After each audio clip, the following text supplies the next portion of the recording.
Hello everyone and welcome to the channel. This year marks the 10th anniversary of the Game Awards, an event that has grown to become the Oscars of gaming, celebrating the very best the industry has to offer. In this video we'll take a closer look at the nominees for Game of the Year and of course see how well they run on the Steam Deck.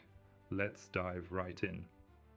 Let's dive into our first nominee, Elden Ring Shadow of the Erdtree, a Game of the Year nominee that's sparking some debate. As a DLC for one of gaming's most acclaimed titles, its inclusion in this category has divided fans. Some praise its nomination as recognition of the game's lasting impact, while others feel expansions shouldn't qualify. Whatever your stance, Shadow of the Erdtree continues to expand the hauntingly beautiful world of Elden Ring. On the Steam Deck, performance is solid but requires some fine-tuning. Locking the frame rate at 30 FPS ensures smooth gameplay during combat and exploration. Graphics settings should be adjusted to a mix of low and medium, reducing shadows, lighting, and terrain details, while preserving enough visual quality to maintain the game's atmosphere. Using Proton GE enhances compatibility, minimizing any potential stuttering or crashes. Battery life sits at around 2 hours, with moderate system temperatures during extended sessions. While the Steam Deck does get warm, it handles the game's demands admirably. The gameplay remains immersive, with stunning landscapes, cryptic lore, and challenging bosses brought to life on the go. It's a testament to how well the deck handles even the most ambitious titles with the right settings. So, is this DLC a worthy contender for Game of the Year? Or does its nomination stretch the definition of what qualifies? Share your thoughts in the comments. I'd love to hear where you stand on this heated debate. Next on the list is Balatro, a unique title that's easy on the hardware and performs flawlessly on the Steam Deck.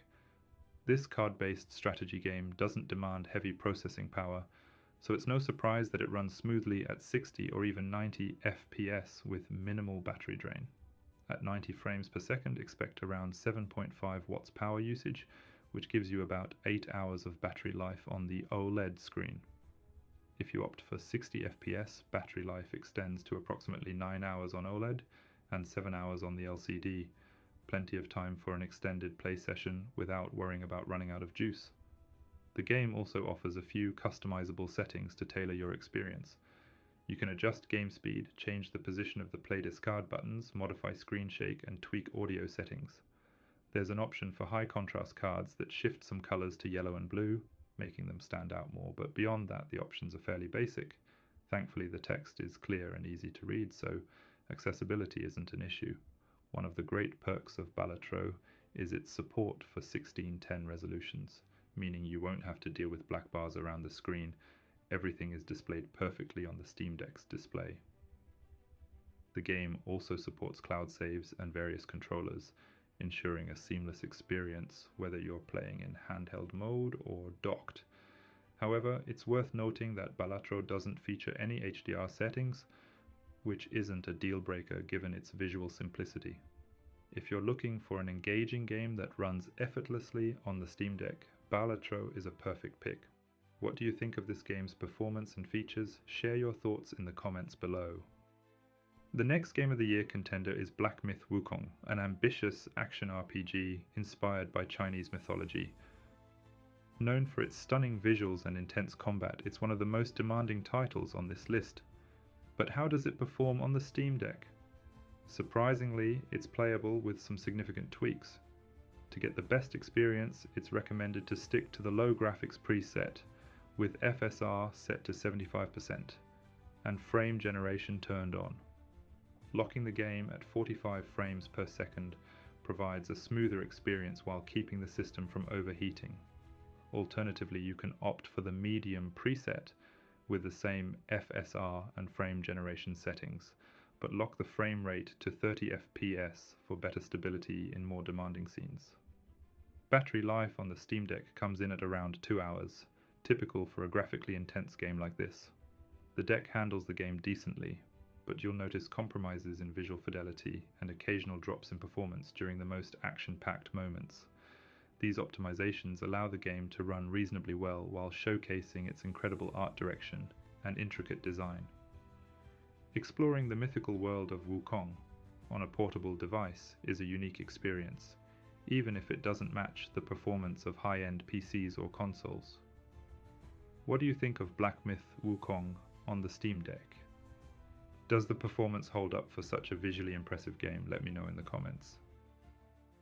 Next up is Metaphor ReFantazio, a bold and imaginative JRPG from the creators of Persona. With its vibrant art style and compelling world, it's a strong Game of the Year contender, but how well does it perform on the Steam Deck? The good news is that the game runs well, but it does require a bit of tweaking to ensure a smooth experience. For the best performance, it's recommended to play with high texture settings, a rendering scale of 75%, and a locked frame rate at 30 frames per second. This setup ensures excellent performance in dungeons, which are relatively easy on the hardware. The cities, however, are more demanding, and while frame rates can dip slightly, the overall experience remains stable and enjoyable even in these busier areas. Battery life is impressive, clocking in at around 3 to 4 hours depending on your settings and playstyle. This is solid for a game with such intricate design and colourful visuals, making it a great option for extended play sessions on the go. The Steam Deck's controls and portability add another layer of immersion, letting you dive into the fantastical world of ReFantazio wherever you are. Metaphor ReFantazio is an incredible JRPG that feels right at home on the Steam Deck. What do you think? Does this performance meet your expectations for a Game of the Year nominee? Share your thoughts in the comments, I'd love to hear your take.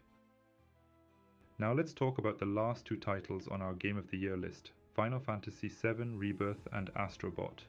Both games are currently PlayStation exclusives, so they aren't playable on the Steam Deck yet. However, based on comparable games, we can speculate how they might perform when they eventually make their way to PC. Starting with Final Fantasy VII Rebirth, its stunning visuals are comparable to Final Fantasy XVI, a game that unfortunately struggled on the Steam Deck.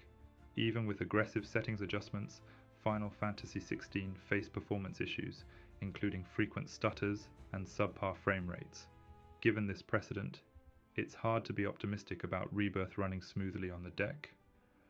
The scale and graphical fidelity of this game might simply be too demanding for the hardware. On the other hand, Astro seems like a better candidate for the Steam Deck. While visually impressive, games with similar styles like Ratchet & Clank Rift Apart have managed to run relatively well on the device. That said, the unique control schemes of Astro, which rely heavily on the PS5's DualSense features, could pose challenges for a potential PC port. Without a controller that fully replicates these features, the gameplay experience might not translate perfectly to other platforms. Only time will tell how these games perform on the Steam Deck. For now, it's fun to imagine exploring Midgar or guiding Astro through whimsical worlds on this portable powerhouse. What are your thoughts? Which of these two games are you most excited to see on PC? Let me know in the comments. That wraps up our rundown of this year's Game of the Year contenders and how they perform on the Steam Deck. So, what do you think? Which game gets your vote for Game of the Year? Have you tried any of these titles on the Steam Deck already, or are there other games you think should have been on the list? Let me know in the comments, I'd love to hear your thoughts. If you enjoyed this video and want to see more Steam Deck content, don't forget to give it a like and subscribe to the channel. I've got plenty more videos on the way, from performance breakdowns to game recommendations and everything in between. Thanks for watching, and I'll see you in the next one. Goodbye.